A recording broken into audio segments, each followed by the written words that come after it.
Welcome back to Harmon Speaks. It's good to see you here again. It's been a while since we've recorded. I think Neil forgot how. Okay, that didn't happen. But we've been out for a while. We've had all kinds of things happen. But the big thing is Neil has a grown-up job now, and I'm so proud of him. And I'm glad he's busy and he's saving the world, and we're really proud of Neil. But when we have time, we come back and do a little show. So thank you for joining us again. I hope you'll keep looking for us. I know we're recording very inconsistently, but we're out when we can. And our guest tonight is the good Reverend Dr. Richard Coble. He is the new minister here at Westminster, so he's in charge of the library. So if we want to continue using it, we thought we'd have him as a guest. That is not why we're having him as a guest. Yeah. Thank you for being here, Richard. Thank you. Well, thanks for the invitation. Really glad to be able to be a part of this conversation. Well, it's my pleasure. I'm going to give a little background. We had a little experience a couple weeks ago that I found very humorous. I met Richard's children for the first time. I had seen them but not met them. And we were standing right outside the sanctuary, and his daughter turned around and saw me, and she said, "You don't have hands," which I thought was funny. And I said, "Well, you have curly hair." and we kept going back and forth. "You don't have fingers. Well, you're short. Well, you're..." And finally that stopped. And then I gave one of my children's books to his family and invited him to use that to talk to the kids. The reason I used the responses that I gave is I don't know how you explain the birth defect to a child. Sure. And I don't think you can. If there's a way, I haven't found it yet. Most children don't know where babies come from, and I am not going to be the man to explain that to them. I didn't do a good job with my own children, so I'm certainly not going to do anybody else's. So I always felt like the best way to do it is to point out that we all have differences, and that's okay. Her hair is curly, mine's gray and falling out. Who cares? Yeah. We're still human, right? Absolutely. So it's my understanding that you took the book and read it to your kids. Yep. You want to share us a little experience, or a little bit about your experience? Sure. I'm not sure if you already said this, but just so folks know, so my kids are 3 years old and 8 years old. Okay. My daughter's the 3-year-old. Right.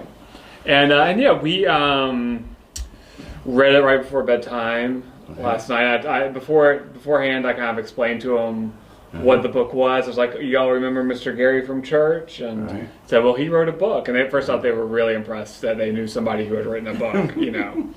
I made no money, but I wrote a book. Right. Go ahead.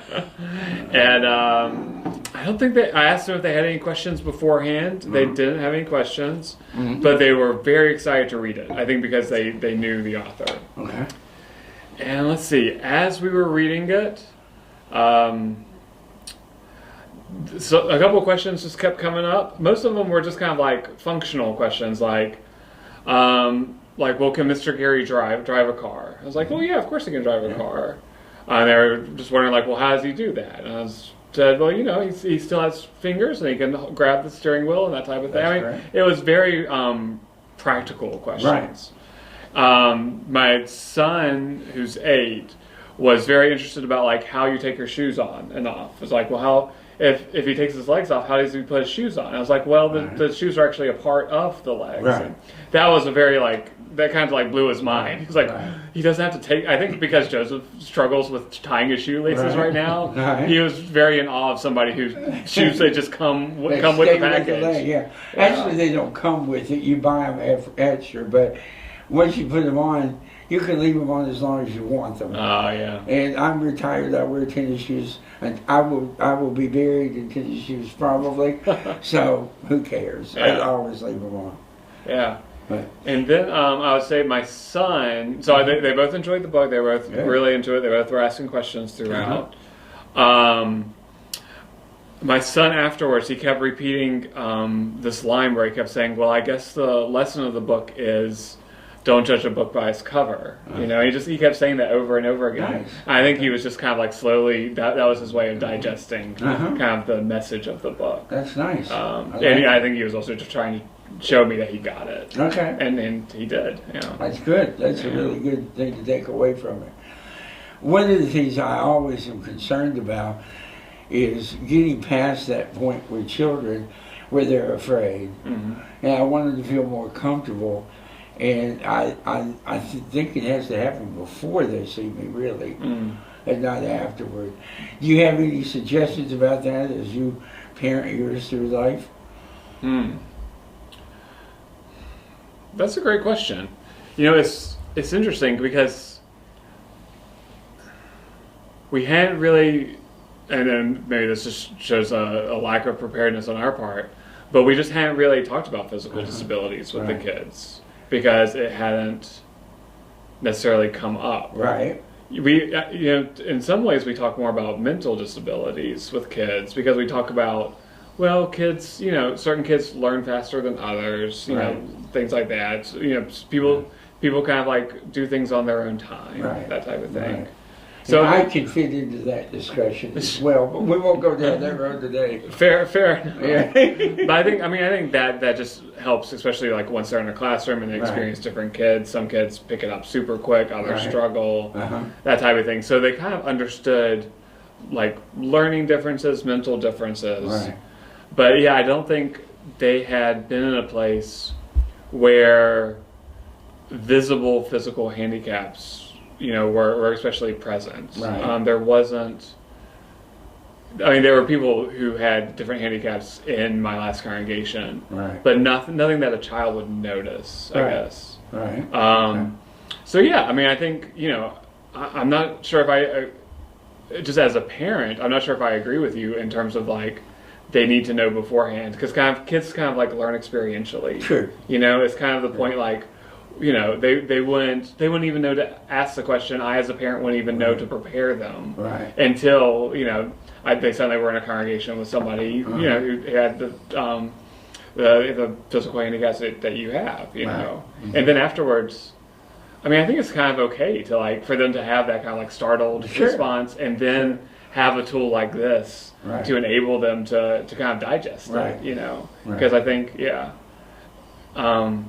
I think that was actually probably a positive experience. I think it is. And because kids are so young, like they're not going to be embarrassed about the fact that they had questions. Right. Like my daughter came up to you and asked you that question. Right. If she was 12 years old, that would probably produce a lot of shame and guilt for her. But as a 3-year-old, she doesn't care. She asks me weird questions all the time. Sure. Yeah. That's a great thing about 3-year-olds. Yeah, exactly. I love their questions. They're not self-conscious yet. They're not. Do what? They have no shame. Right. Yeah, exactly. They should. They really do. Yeah. I love that. My own child at 3 was explaining the nature of God and the universe to me. Yeah. And I always enjoyed those conversations because, God walks down the street like the big Stay Puft Marshmallow Man. And where did that come from? I don't know. But it was fun. It was just a fun way to do that. So I get your point. And I don't mean to imply that the shock of seeing a person like me is a bad thing. I think it's wonderful. Yeah. It's the beginning of a conversation. Mm-hmm. So when I say beforehand, I think one thing we discussed a little bit beforehand with our kids was that no matter the skin color, we're all God's children and we should all love one another. And we did that right before they started daycare, because we intentionally picked the daycare that had kids with black and white kids, as I wanted them to go to school with more than their own kid, and that did bring a lot of conversations in our car, and it was a wonderful time for us. So I really enjoyed them learning. So that kind of thing is important to me as much as understanding disabilities would be. We do have a lot of people that have interviewed for this show who has a disability, and a lot of them have told me that when they're out in the world, it's not the children that bother them, it's the adults who say and do things that are unexpected and maybe a little hurtful, that make them want to not get out as much. Yeah. Would you have a suggestion for how they could deal with that, or what they would do about that? Oh, That's really interesting. Question. That's a really tough question. Yeah. I'd be interested. What type of things? I'd be interested to know, like, what type of examples. What are some things that adults have done? Well, I could think of one story that we heard here on the show. We had a young lady named Victoria, who was a wheelchair user, and one day she was at some event with her friends. I don't remember what, and she was out somewhere in public, and this lady came over and knelt down by a chair and said, "I am just so proud of you for getting out in public and doing your thing, and that's just so great," you know, and patting her on her arm and walking off. And she's like, "I get out every day." Yeah. That was very condescending. Yeah, absolutely. And it hurt her feelings. It was clear to see that. And I didn't want that event to scare her from getting out. Yeah. And fortunately, I don't get that offended. Yeah. As a matter of fact, I'd rather offend than be offended. I get that. Yeah. And so that doesn't bother me. So when I try to advise people with disabilities, I'm afraid I don't really know where they're coming from because I'm so used to being out in public and hearing everything. Yeah. I mean, part of it, I think, is like having a community of folks around you who know you and will just treat you like any other person, you know? Right. That type of thing. And, you know, I mean, churches can be that, but I imagine, like, you can probably get a lot of condescension from churches, especially, you know, as somebody who lives with handicaps, right? But I've got to be fair, this one has never done that. Yeah, I'm glad to hear that. I've been very pleased. Yeah. You know, when I first started coming here, I wasn't really worried about it, but I thought it might become an issue. Yeah. Never did. Good. You know, casually somebody might say, "Do you mind if I ask?" Of course, the answer is always no, and we'll talk about it. But never did I get confronted with it. The only time, and I have to say this because I want to be fair, I did come once in a wheelchair as I was having problems with my legs, and I came in, and there was a particular person who kept patting me on the head and saying, "You're going to be okay, sweetheart." And she leaned over and hugged me. And I was like, "I know I'm going to be okay. Please don't do that." Stop touching me. I don't like to be patted on the head. Yeah. I have a dog. I know how rude that is, and I do it to her. But I don't need to be patted. I'm not a pet. And just talk to me. And that did bother me. And fortunately, my wife's a good sounding board when I get upset about that. And she goes, "You know, she tried to be nice. Yeah. She's just trying to be nice, so relax." But so I think I think part of it is like, make sure you research the community that you're going to visit or something. Make sure their values align with yours. Is really important. I mean, that's true for everybody who's visiting a church. Is make sure you get to know that church before you visit. Right. Because church trauma is a real thing. Right. And you go to the wrong place, they can certainly traumatize you. Right. But I think like the more that like you surround yourself with people who know you and love you, you know, and again kind of don't condescend to you, but treat you just like not just like everybody else, but treat you like you are. Right. You know. The more that will shore you up for those stupid encounters in the outside world. You know, whenever somebody does come and condescend to you, you'll know, like, well, that person was just kind of speaking out of their ignorance. That's not who I am. Right. You know, and you'll have that better sense of yourself because you have this community to fall back on. Right. Yeah. Right. I had lunch a few years ago with a good friend of mine and his wife, and while we were eating, we were at a Popeye's Chicken, and we were sitting there talking. And some guy came over, and he leaned over where his face was near me, which I didn't need. Yeah. And he said, "You do real good with them hands." Now, grammatically, that kept me awake for months. The teacher and you wanted I've been teaching English for 34 years. Sure. Please don't say that to me. Them hands, Lord. But after I got past the trauma, I kept wondering, why would anybody want to come over here and talk to me about that? Yeah. And my friend kept going, "We're just trying to have lunch, buddy. Go ahead and have a seat." And finally the man wandered off, but he wanted to tell me about his uncle who had hands similar to mine. Yeah. Now that's okay. Sure. Just come over and tell me about your uncle. Yeah. You don't have to grade me on how I'm eating chicken. Sure. I'm sure you can tell I eat okay. Yeah. I don't drop most of it. Yeah, yeah. So, it just seemed an odd thing to do to bring that up. Yeah. But, it happened. It is. I have the feeling people like that have unwelcome conversations with lots of folks. Yes, it happens all the time. I'm just hoping that as our people with disabilities do wander into the world, that they realize those moments don't have to define their life. Yeah, absolutely. It's just a part of it. Mm-hmm. And I always felt like if I am not willing to share with the world my story and what I'm about, how are they going to ever understand? Mm-hmm. There's pity is what I hate probably most in the world. And you're going to get that if they don't know that's not what you want. Mm-hmm. You have to let them know that. Yeah. And when I was a little boy, another kid with a disability gave me that lesson. Mm. And it was a good lesson because I was feeling sorry for him. Yeah. He was in a wheelchair, he was quadriplegic, and I just thought it was awful. Mm-hmm. He turned out to be an artist and quite a smart young man. Oh, nice. And he pulled me aside and he said, I'm better than you are, right? Mm. And we had a good laugh about that. And he taught me. And I just want people who do wander out into the world to do what they do to feel comfortable and be willing to share their story. Yeah. Well, what can churches do to help encourage people with disabilities to have the courage to come try them? I mean, the biggest part, I think, is just making sure church buildings are accessible. I mean, I'm sure you've had plenty of conversations about how that's a growing edge for this community. Well, you know how shy I am about voicing. I imagine, people have had to draw that out of you. Yeah, and I'd like to say good things when we do good things. The pew cuts have made me so happy I just don't know what to do with myself. Yeah, absolutely. We have made room in the sanctuary, and we showed this on an earlier show, where people in wheelchairs can park right beside the pew. Yeah.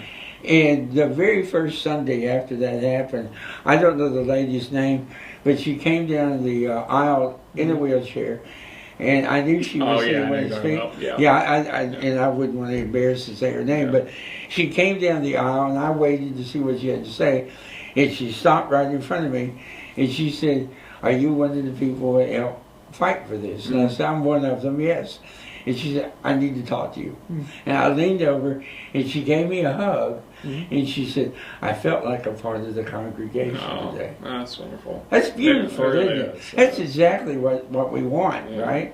We want the people to visit to feel like a part of it. Yeah, absolutely. And she'll be back many times. Yeah. And eventually, they're all going to be full. Yeah. It's going to take a little while. Oh, yeah. I mean, they were on Christmas Eve, so. Good. That's great. And that's the way it should be. Yeah. Now, but I think, there's still, our church, clearly, it was built in the 60s, was not built with accessibility in mind. Sure. Right. Like, there's no elevator.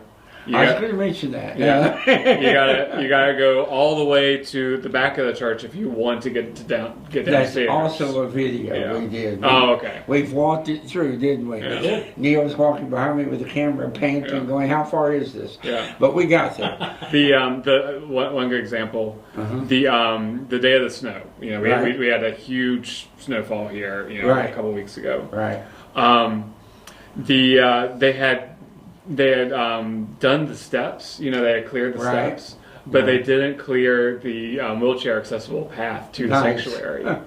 So I got there on Saturday, and so it was covered by a foot of snow. So I went out there and dug a wheelchair access to get into our sanctuary, because otherwise people might come here and not be able to do it. Yeah. They're not going to go through the snow. Yeah. Well, I don't walk in snow either, so you don't have to be in a wheelchair for that to be a problem. Yeah. My ankles are not responsive to slippage. Oh, sure. So if I start to slip, I'm down. There's nothing I can do about it. And I've gotten too old to hit the ground that hard. So I don't even go outside when it snows. Yeah. I open the garage, go stand at the door. And this time when we had snow, my son got out and started shoveling the driveway by himself. Oh, good for him. Nobody asked him to. Yeah. He got some cookies for it, I think, but he didn't ask for that up front. So I stood and watched it because it was a miracle. Yeah. And I wanted to observe that, but that's not, but I would have never walked down that driveway with him. I would have been afraid to. But I mean, another part is making worship accessible for folks. My last church actually had a hearing aid loop, so that people could just kind of like turn their hearing aid into the service. You know? Nice. Which is a lot better than what we have, which is kind of like a thing, this huge thing that you put over your ear, that type of thing. So that could be room for improvement. Although that huge thing has changed my Sunday school or Sunday experience. Oh, has it? Okay. I wear it every Sunday. Oh, good. And how is it? Like, can you? I can. Is it pretty clear? Yeah, it really is not bad. This ear is partially deaf, and this one isn't. Okay. So I actually put it on this ear, and that way it turns the volume up, and it compensates for what I can't hear. Okay. And I hear it, but now it only picks up if you're on the microphone. So if it's anything like singing, and I don't hear that as well. But I do hear you and anybody who's on the microphone. Okay, you can, yeah. I can hear the children's sermon, and those are the ones I usually understand. So that's what you're listening to anyways. I want to try and understand that. I've been wondering why you've been falling asleep during the sermon. I was like, I don't know what he's going and that's really funny. I've actually stayed awake because I know I'm going to be quizzed later by my wife, so thank you for that. Yeah.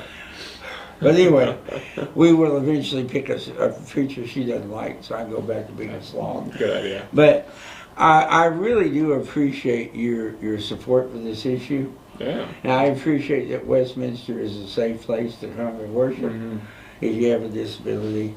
And I look forward to getting the Gary Harmon Memorial elevator. Sure, you're going to fund it? Is that what you're saying? That's how we can name it. I'm a retired teacher. That's not a problem. Let me just write a check. It'll be great. Yeah. But I hope eventually we do get around to that. I think that would be great. And I appreciate your voice of advocacy in our congregation. I mean, we're a progressively minded congregation. We have all the right values, right? I think so. But still, without somebody pushing, you know, and saying, well, what about this? What about this? Or like, we don't know what our blind spots are until somebody shows us our blind spots, you know? Right. So we need more voices like that. Yeah. Well, we had a series of meetings before you were called, and talking about what do we see as the future of the church. And I have learned, and I really should tone this down as I get older, but I haven't. I have learned that hyperbole can win the day. And so the person leading the meeting was asking, what do we want? And I raised my hand and he called on me and I said, I'm wanting a day for when people like me are really welcome in the building. And he said, Gary, you've been here for 30-something years. You're welcome. And I said, I don't want myself to be welcomed. I want the others to be welcome. Yeah. I can walk, and other than the fact that I can't hear thunder, I'm okay. But there are other people with other needs, and I want them to be able to come here. And eventually, that kind of started the pew cutting. And now they'll never give me that credit, but that's okay. I know that's what irritated them, and they began. So, as much as I love this place, I hope they understand that if I push, it's because I think it's the only thing that's going to work. Exactly. Yeah. Right. Yeah. So, I mean, I think, as much as we might complain about it, people in leadership need people to push them. Right. Because it's too easy to get complacent. Yeah. Right. Yeah. And I have been in leadership before and been complacent. So I understand that happens. Well, thank you for doing the show for us. I really appreciate it. Yeah, thanks again for I think this is a lot of fun. If you don't have a church family yet, you want one, do what you said, and do some research and see who's out there aligns with your values. And if we do, we'd be glad to have you. Thank you, sir. I appreciate you very much. Thank you for watching Harmon Speaks. We'll be back whenever Neil has free time. And this is, by the way, our 98th show. I'm very proud of that. I'm proud that I can count to 98, but that's YouTube does that for me. But if you haven't subscribed and liked the videos yet, please do so and hit the bell. And then when we do come out with another video, you'll be notified. I hope we see you there. And in between times, let's encourage people to get out in the world and live their lives. Thank you, and God bless.